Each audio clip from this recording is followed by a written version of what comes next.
সেদিন শারদ দিবা অবসান, শ্রীমতী নামে সে দাসী পুণ্য শীতল সলিলে নাহিয়া, পুষ্প প্রদীপ থালায় বাহিয়া, রাজমহিষীর চরণে চাহিয়া নীরবে দাঁড়ালো আসি।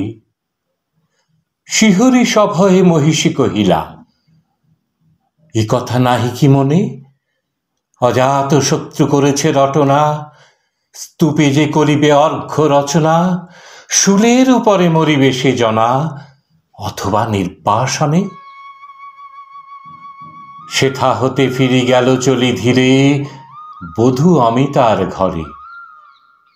সম্মুখে রাখিয়া স্বর্ণ মুকুর, বাঁধিতেছিল সে দীর্ঘ চিকুর। আঁকিতেছিল সে যত্নে সিঁদুর, সীমন্ত সীমা পরে। শ্রীমতীরে হেরি বাঁকি গেল রেখা, কাঁপি গেল তার হাত। কহিল, অবোধ, কি সাহস বলে এনেছিস পূজা? এখনই যা চলে, কে কোথা দেখিবে, ঘটিবে তাহলে বিষম বিপদপাত। অস্ত রবির রশ্মি আভায় খোলা জানালার ধারে, কুমারী শুক্লা বসি একাকিনী, পড়িতে নিরত কাব্য কাহিনী। চমকে উঠিল শুনি কিঙ্কিণী, চাহিয়া দেখিল দ্বারে। শ্রীমতীরে হেরি পুঁথি রাখি ভূমে, দ্রুত পদে গেল কাছে। কহে সাবধানে তার কানে কানে, রাজার আদেশ আজি কে না জানে, এমন করে কি মরণের পানে ছুটিয়া চলিতে আছে। দ্বার হতে দ্বারে ফিরিল শ্রীমতী, লইয়া অর্ঘ্য থালি। হে পুরবাসিনী, সবে ডাকি কয়, হয়েছে প্রভুর পূজার সময়।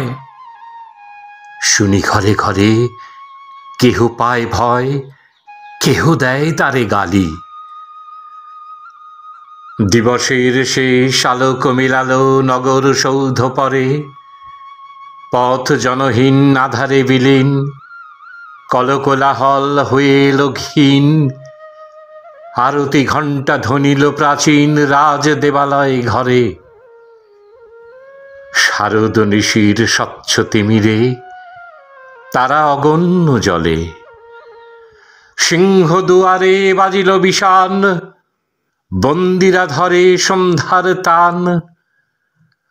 মন্ত্রণা সভা হলো সমাধান, দাড়ি ফুকারিয়া বলে। এমন সময়ে হেরিলা চমকে প্রাসাদে প্রহরী যত। রাজার বিজন কানন মাঝারে, স্তূপ পদমূলে গহন আধারে, জ্বলিতেছে কেন সারে সারে প্রদীপমালার মতো।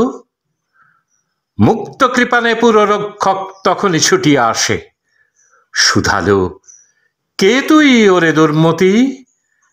মরিবার তরে করি সারতি। মধুর কণ্ঠে শুনিল, শ্রীমতী, আমি বুদ্ধের দাসী। সেদিন শুভ্র পাষাণ ফলকে পড়িল রক্ত লিখা। সেদিন শারদ স্বচ্ছ নিশীথে, প্রাসাদ কাননে নীরবে নিভৃতে, স্তূপ পদমূলে নিবিল চকিতে শেষ আরতির শিখা।